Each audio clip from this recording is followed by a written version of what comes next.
Sutra 8.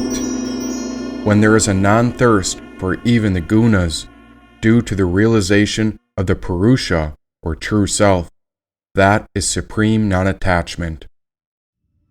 Upon the first day aboard the train, the idea of truth came clear. How did I belong here, if I wasn't intellectually outstanding like many of my peers? The only success I'd ever found was due to instinct and a close imitation of nature. Often I lacked initiative and was a bit slow, but this train wouldn't run without the power of the entire group's labor. At best, I was romantic and imaginative, with overblown ambition. I had a tendency to procrastinate, which was perilous for a son of the earth's soil, and I was often swayed by feelings of superstition. Was this train really a safe haven? Would the Shambhala teaching spread? The journey had taken so much out of me that I laid in the caboose over a heap of coals as if I was dead. Never doubt that a small group of thoughtful and committed citizens can change the world. Indeed, it is the only thing that ever has, whispered Mr. Kismet. This train wasn't a magical train like I thought it would be, but rather it was an old mechanical train, which was quite strange, because it arrived in a manner that my mind couldn't explain, and so wonder was this train's name.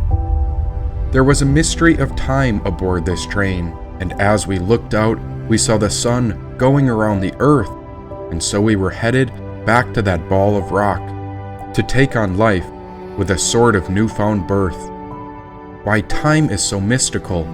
You cannot see it, touch it, taste it, smell it, but yet time is in the process of extinguishing even the sun, evaporating every ocean, pulverizing every planet. And what to speak of our little bodies?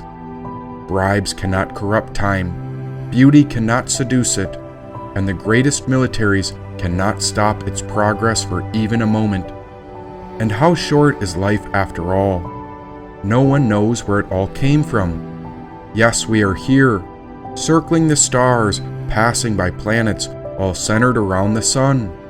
The earth had some soil, some plants, some creatures, all on 8,000 miles of rock, and there beyond it was billions of millions of miles of darkness.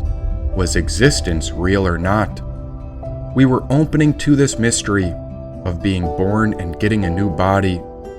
Yet on this train as spiritual beings, we were not quite embodied. Now the conductor of this train was aware we'd come on board, and so he assigned some of us different jobs. If we couldn't pay for our ride, then we had to work to support the common cause. The yogini was assigned to be a yoga teacher, while girl was assigned to heal with sound.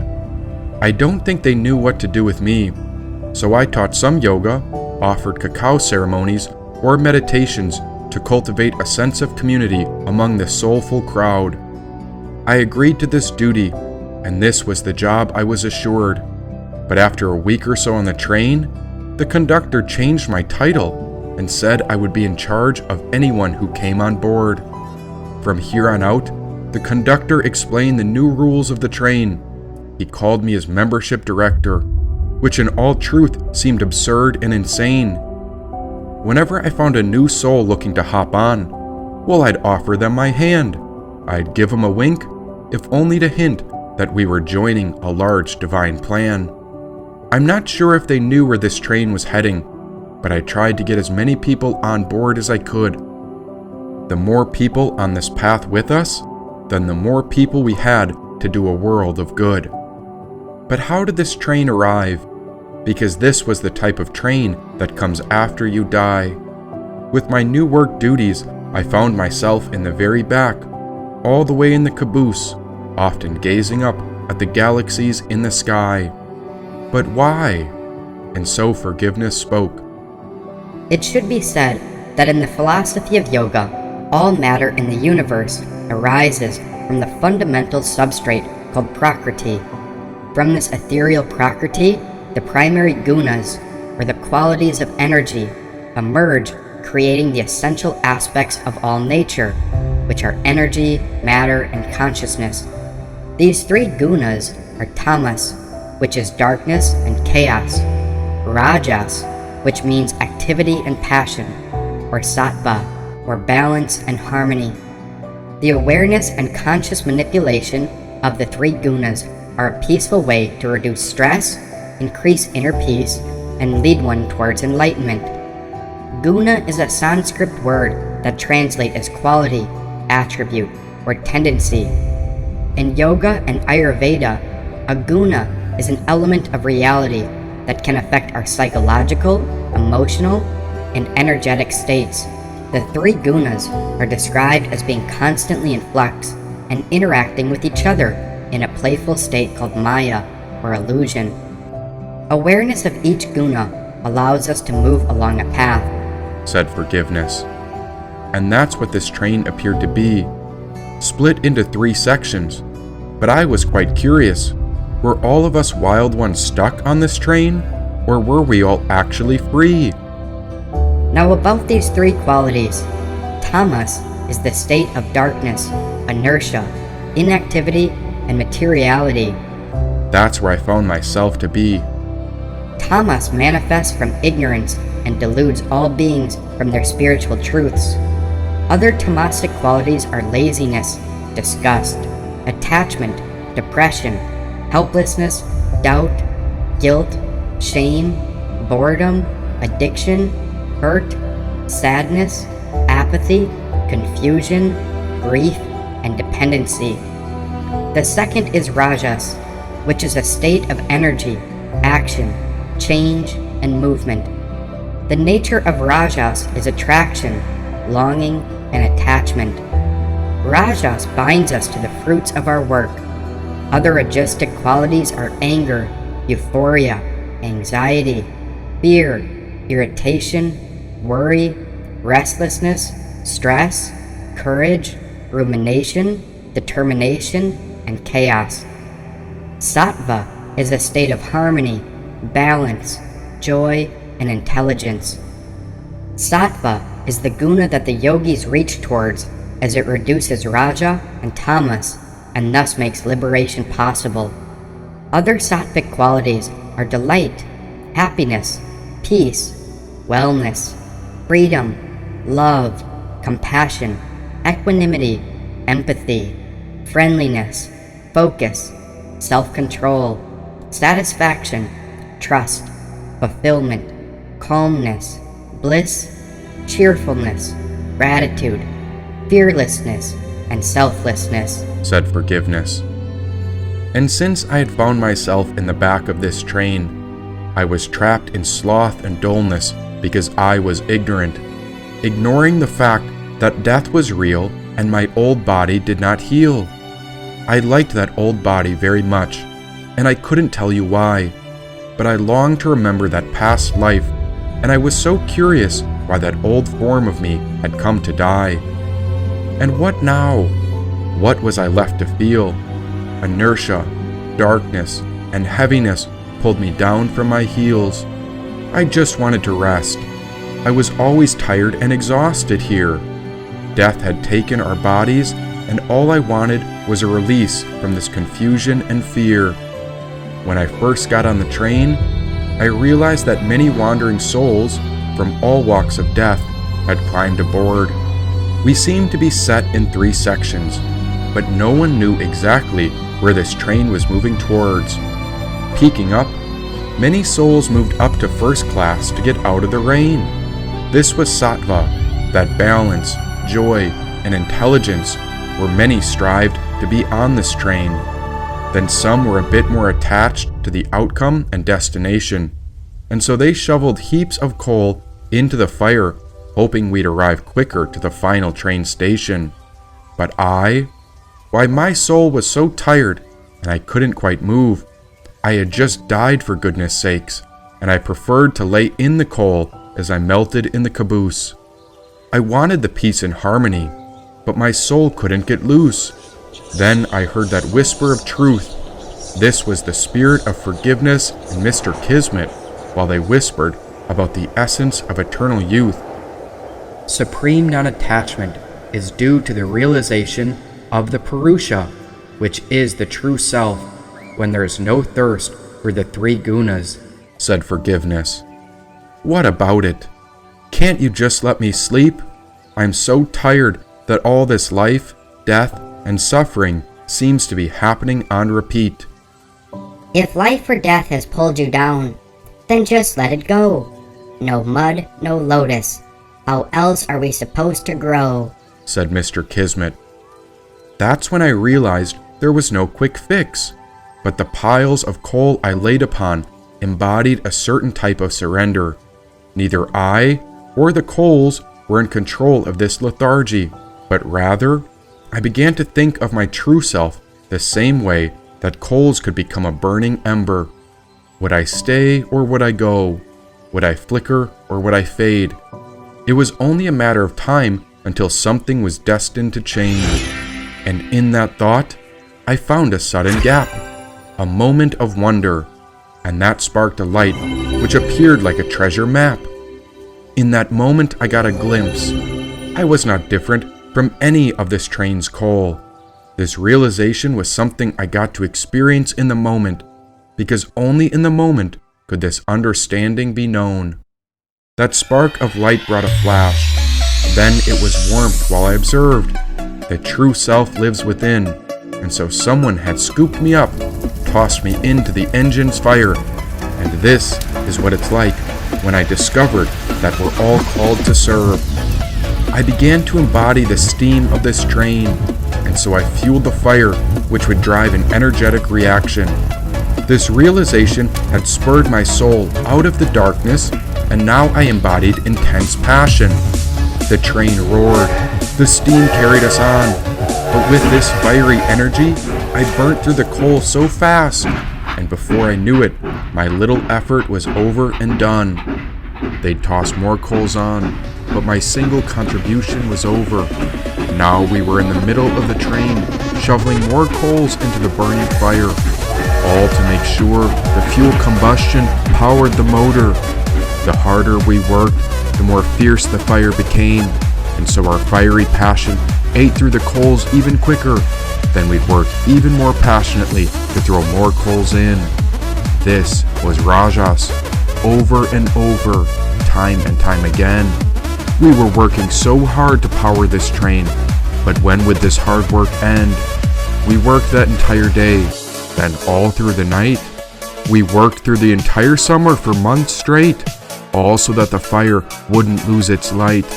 A few people dropped, but the train wouldn't stop. We worked in such a fiery heat, we were scorched with sunspots. But why did our fire fade so fast?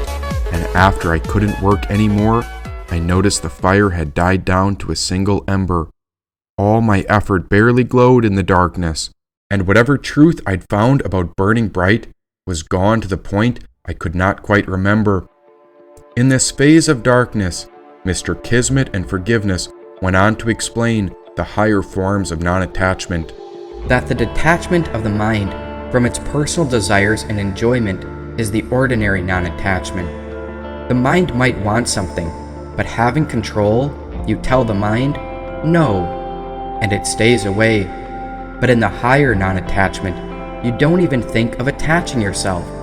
In other words, with the ordinary non-attachment, you may be completely free from new things coming in to tempt you, but what will you do with the impressions that are already in your mind? The memory of having experienced something will still be there. For example, after many years of thievery, a robber decides not to steal anymore, but still, the memory of having stolen so many things and enjoyed them remains in the robber's mind. In the yogic terms, these memories are called impressions or samskaras. Now and then, the samskara will come up, said Forgiveness. But you can't just go into the mind and erase impressions by hoping, praying, wishing, or thinking. But they get themselves erased at one point in stillness. When, you may wonder, when you succeed in going within and realizing the peace and joy of your own true self. The moment you understand yourself as the true self, you find such peace and bliss that the impressions of the petty enjoyments you experienced before become as ordinary specks of light in front of the brilliant sun. You lose all interest in them permanently. That is the highest form of non-attachment, said Mr. Kismet. All that came from the breath of spirit, and so I knew I would always trust that spiritual wind. That's when I began to plan my departure from this hard work, even though I had no clue where I would begin. I went to see the conductor on this train, and I walked past everyone in first class. They lounged by the pool, under the sun, or relaxed by the fake grass. Everyone in first class had quite a bit of money, and it was obvious I had yet to earn my keep, but I'd been working so hard for so long that I couldn't continue on, and if I was being totally honest, I guessed I'd need a year or two of sleep. When I approached the conductor, I noticed he appeared like a certain reflection of me. His last name was the same as mine, but then why was I stuck working, and why weren't him or I free? He too was exhausted, and both of us believed in this great and noble cause. The train must go on, because otherwise, everyone aboard would lose their jobs. Conductor, I nodded. After much thought and deliberation, I cannot continue to work full-time, and I must admit, I feel totally unaligned. Then what will you do? Don't you believe in our train's mission? You must continue to fuel the fire of our transportation. Otherwise, who else will watch over our train's mission? Said the conductor. Well, you see, I've got nothing left, and I gave it all I could. I think you're misunderstood. You've barely even started, and you can't take time off during summer. It's our busy season, and if you think this work is hard, imagine working out in the rest of the universe. It'll get even harder. This is the full-time job for you. You're right where you need to be. And if you keep working, just picture the day when all of us on this train are finally freed, said the conductor. And with that, I went back to work full-time, and I knew what I had to do. Of course I wanted to free everyone, including myself, but I had to change something, or I'd burn out, even though the conductor might not have known what I knew. I went back toward the coals to consult with the black cats, and so I embraced the lethargy and darkness as I had no reason to fear it. I reflected upon their spiritual words, because if I could realize where the true self was, I'd find such peace and bliss. Then I'd realize that the impressions of the petty enjoyments we experienced before are but ordinary specks of light in front of the brilliant sun. I'd lose all interest in them permanently, and that is the highest form of non-attachment when the samskaras, or impressions, would finally be done. And so forgiveness continued. But before that, you are in between. You have not tasted that greatest joy, but you have experienced some mental peace. However, this peace is just the reflection of the true peace on your tranquil mind. We should understand this point well. To use the analogy of a mirror, imagine a brilliant light reflecting on a mirror. If the mirror has a crooked or colored surface, the reflection gets distorted. The distorted or colored reflection is like the distorted happiness you enjoy from outside things.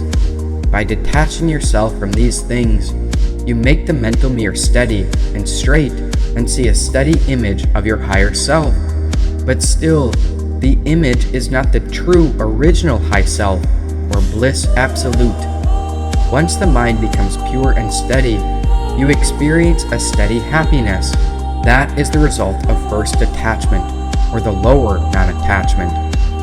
Although it is only the reflection, it is almost the same as the original. Once the steady reflection is achieved, the true experience will happen automatically. You need not do anything more to get it. The mind automatically ceases to exist, and all that remains is the original peace and joy, which we call our soul or higher self. If that supreme non-attachment comes even once, even for a second, you experience that joy. That's why we try to sit for a while in meditation every day. If we get a glimpse of that, we will not try to go out here or there to taste other things. If you find a delicious dish in one restaurant, you will even walk 10 or 20 blocks out of your way to go get that dish you like. In the same way, we will just leave all these things saying, how can these material things compare to that peace and bliss? You will not want to lose any opportunity to sit and enjoy that peace. And if you slowly get rooted in it, you can allow your hands and even your mind to work, because you will always be in that peace. There is a saying, keep God in mind, keep the hand at work. Or it could be said more clearly as, keep the heart in God and the head in the world. If you know how to put your heart in God, you can rest there always and still play in the world. It will no longer be a hell to you, but a beautiful playground. Nothing can bind you. You can enjoy everything as a play. If you don't know how to play, sometimes you get struck or hit. When it comes to swimming or surfing, how many people are always in the water from morning until night, whereas other people are dreadfully afraid of it? In the same way, we never need to be afraid of the world if we learn how to enjoy it. We can really enjoy the world and even give all the pleasures to our senses. Nothing needs to be starved. But when? Only when we have found the source and connected one part of the mind there, then we can enjoy everything. Otherwise, we will get lost. Think of surfing again. Surfing is a lot like life. Either you do it like it's a big weight on you, or you do it as part of the dance. When you understand, the thought is the thought of the thoughtless, the singing and dancing is no other than the voice of your Dharma, which means your truth and duty. So, enjoy the world doesn't mean immediately. Achieve supreme non-attachment first, and then enjoy. That is the secret of success in life. One who does this will always succeed. There can be no failure in his or her life. Everyone should do that. That is our goal and birthright. Nothing less than that, said Forgiveness. And so I knew I couldn't escape my job or work, but rather I did want to contribute because I too longed for the light of the spiritual fire's luminous spark. Instead of the endless work, I had a better idea in mind, and I believed that the Spirit led me to the purpose that I was meant to find. After much reflection and deliberation, I wrote a note to the conductor, and within these words, I outlined the future of my contribution, and so this is what I wrote with all the courage I could muster. Dear conductor, there's been some confusion with my contribution, and so I do believe that I have a wonderful idea where all of us can find a common solution. I wish for great success here, since I still want to contribute, but at the moment, I'm not sure if this is the best way for me to continue. You see, all of us have hidden potential, and at just the right time, we've got to let it loose. So as long as we keep our spark burning, I think that our spark can ignite others so a brilliant power is produced. The reason my focus needs to shift is because I believe that our inward reality and thought patterns attract our outward circumstances. With that being said, I believe we will soon have a once-in-a-lifetime set of opportunities and chances. When I originally came on board, we helped people find balance, created a new normal, and inspired a luminous community. But what I found as a leader was that I was often scattered, overworked, and followed unconscious habits. I believe we can change the world, and I believe we can do it through this community. I know it might not make sense right now, but if you can trust me, then I believe I have a secret path that will help the future align beautifully. If I could tell the world anything, then I tell us, don't quit. It may not always make perfect sense right now, but pretty soon, everyone will be aware of it. If you conduct us forward, I'll make sure our spark is maintained. We're going to change the world, and it starts with the spark of our wonder train. after the note was slid under the conductor's door, I fueled the fire with coal for 2 more weeks. Then the real work started on a new idea of something I needed to keep discreet. Sometimes the passengers would see me wander around first class. Here everything felt at ease. Little did anyone know there was something secret in the works, but at the time, it couldn't be released. In order to fulfill this train's mission, then we'd have to do everything required. Certainly the train would need fuel, and we were going to fuel it with the soul's inner fire.